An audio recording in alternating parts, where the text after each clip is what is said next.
Je suis au chef d'agré-échelle, à l'échelle de Montmartre. Dès lors que nous nous présentons sur les lieux, en fait, donc toute l'ambiance d'un feu de grande importance, beaucoup de monde dans la rue, des cris et de la fumée qui se dégage notamment sur les deux façades de l'immeuble. Lorsqu'on levait les yeux sur la façade, en fait, petit à petit, nous avions des apparitions de fumée et d'embrasement des différents appartements à tout niveau. En fait, un enfant sort sa tête des fumées noires. En fait, tout simplement, tous crient et puis rentrent. C'est là que ça... Enfin, comment je l'ai entendu avec le bruit environnant, les cris, les explosions, parce qu'il y a eu multiples explosions, probablement de récipients sous pression au niveau de l'étage sinistré. Donc, je ne sais pas. Il y a 15-20 secondes qui se passent où je me dis les fumées étaient très noires, très chargées. Ça peut s'embraser dans les 3 minutes comme ça peut s'embraser dans les 30 secondes, mais bon, la mission, il faut la remplir à tout prix. Nous arrivons à ce fameux 4e étage qui est une petite fenêtre et en passant à travers les fumées noires, je découvre un enfant, un adolescent et sa mère à proximité, donc plaquée à la fenêtre, appuyée sur le sol. Cet enfant qui a approximativement un âge de 2 ans en fait, comme je vous dis, l'adolescent a approximativement un âge de 14-15 ans et la maman, bon, mère de famille. C'est à ce moment-là qu'en fait les fumées se sont embrasées. Je sors l'enfant de la manière la plus rapide que je peux, le descends de l'échelle et le confie aux autres personnels qui sont ici. Et je décide de remonter, aller chercher les 2 autres personnes, donc l'adolescent et sa mère. Une fois que je vais les chercher, en fait, on est face à un mur de flammes. Par chance, le conducteur du PS qui a vu que ça s'était embrasé sur nous a pu faire en vitesse une lance au niveau de son PS en fait, et arroser la façade de façon à nous protéger et de pouvoir les sortir. La manœuvre a été extrême parce qu'il a fallu sortir ce 2e enfant et cette dame-là en même temps sur l'échelle. Lorsque j'évacue la dame je réalise le sauvetage de la dame du 4e étage de la mère de famille en fait, qui elle-même me dit regardez monsieur, il y avait encore une personne coincée au 5e avec les fumées noires derrière elle. La manœuvre se retrouve elle aussi extrême. Pourquoi? Parce que échelle trop courte.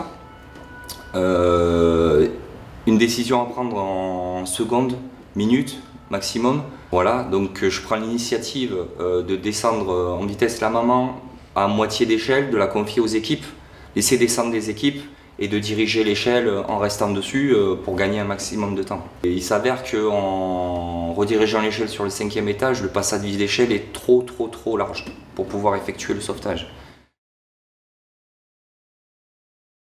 L'échelier, sur ordre, bouge l'échelle et c'est là que je me blesse le pied justement avant d'effectuer ce sauvetage-là. Ça dure entre en main 5-10 secondes. J'arrive à débloquer mon pied grâce au matériel approprié, hein, notamment les bottes protégées, les bottes coquées. Sur le coup, pas beaucoup de douleur. On sent qu'il s'est passé quelque chose, mais bon, la mission, il faut la remplir. Et donc, je me précipite sur cette dame qui se trouve au 5e étage. Je l'effectue le porter-pompier en ayant passé le balcon et la confie aux équipes qui sont en train de venir m'aider pour la redescendre. Une fois que ce sauvetage est effectué, je sais que je suis blessé. Je l'ai senti quand j'ai fait le relevage pompier, le porter-pompier, tout ça. On la redescend et c'est une fois que je suis redescendu complètement de l'échelle, que les sauvetages étaient terminés, que les personnes les plus menacées avaient été évacuées, que là que je m'aperçois que en gros je m'étais coincé le pied dans l'échelle et que la botte a été coupée en 2 carrément. Donc je sais pas si c'est l'adrénaline, le phénomène de remplir la mission jusqu'au bout, mais sur le coup j'ai plus ou moins senti la blessure.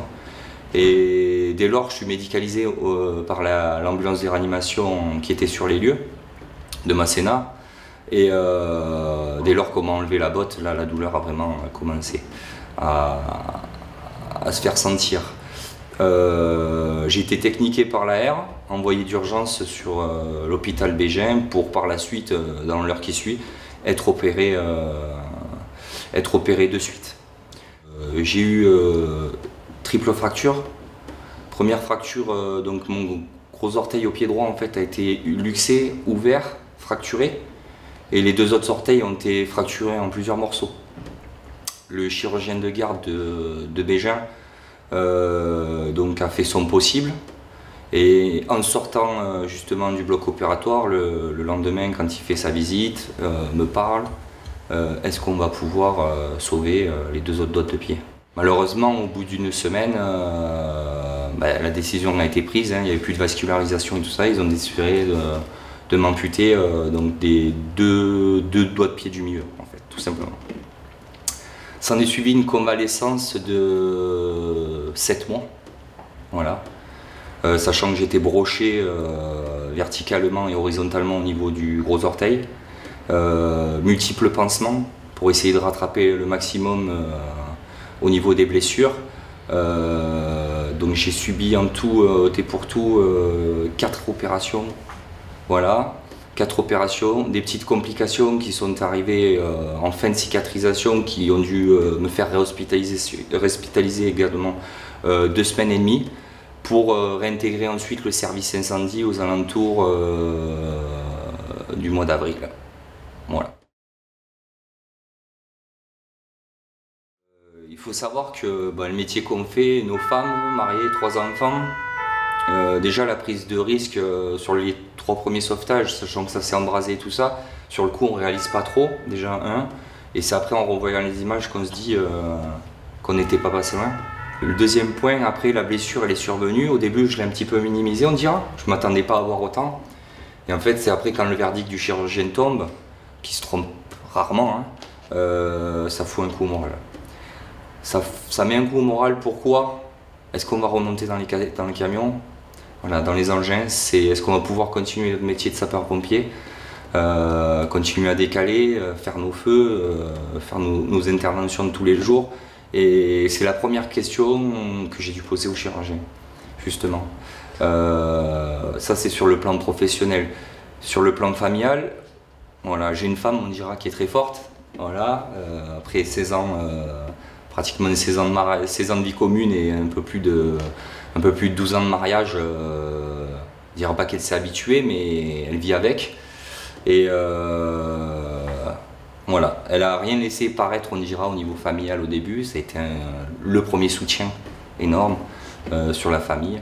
Voilà. Et puis il y a la gestion des enfants à faire pour un blessé, leur faire comprendre sans leur mentir que ce qui s'est passé c'est assez grave.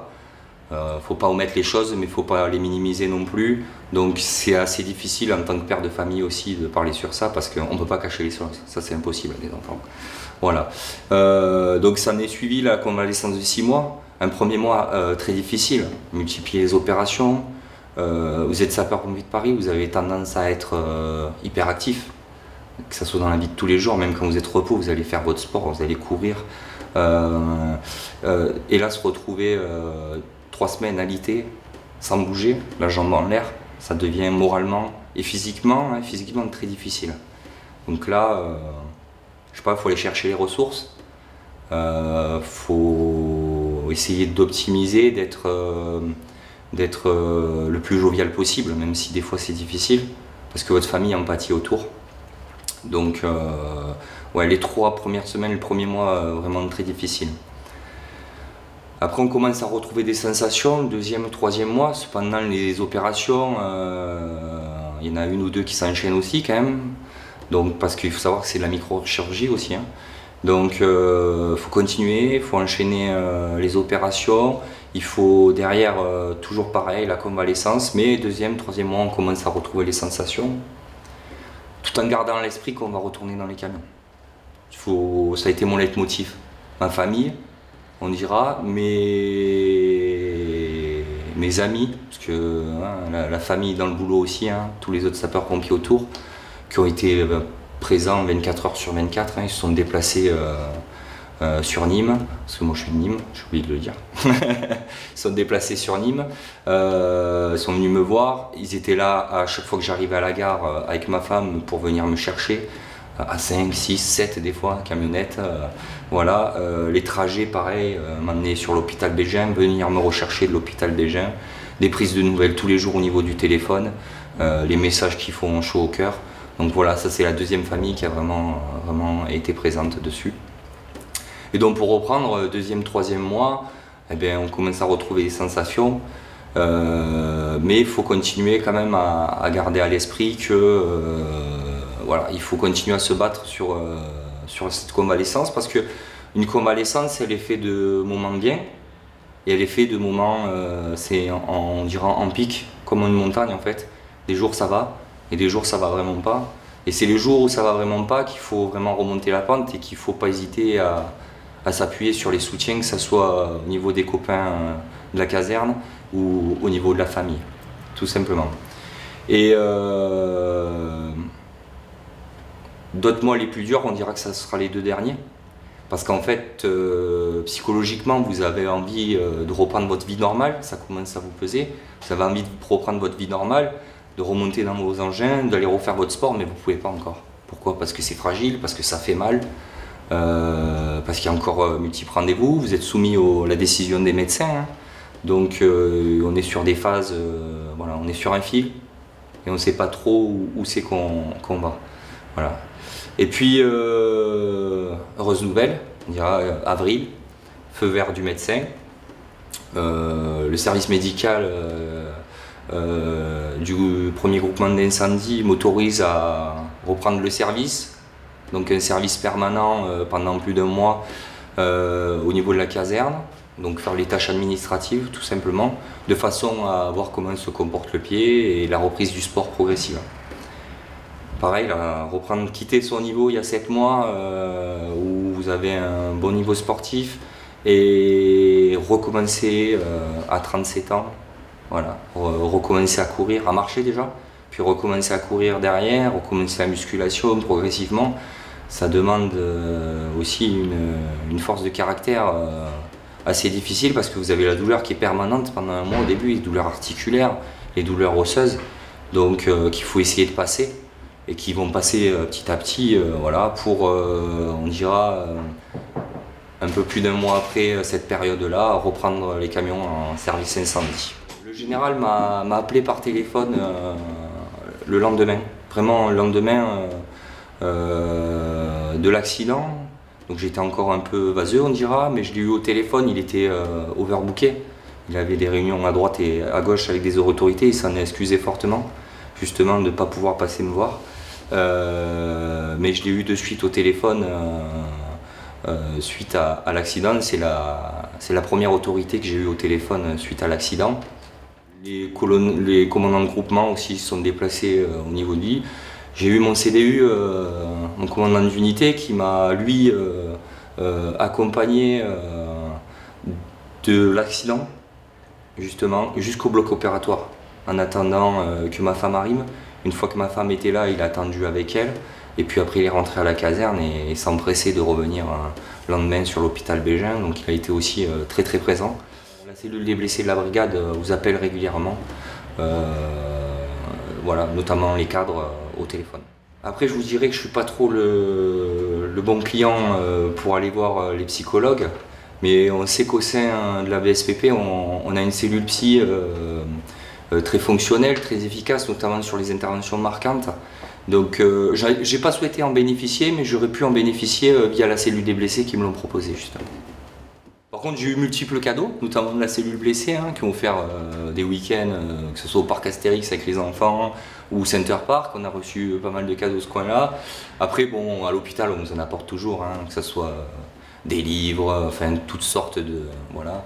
Le GEM m'a remis aussi le groupement via le commandant de groupement, colonel Bilbé, m'a remis aussi multiples cadeaux qui faisaient chaud au cœur.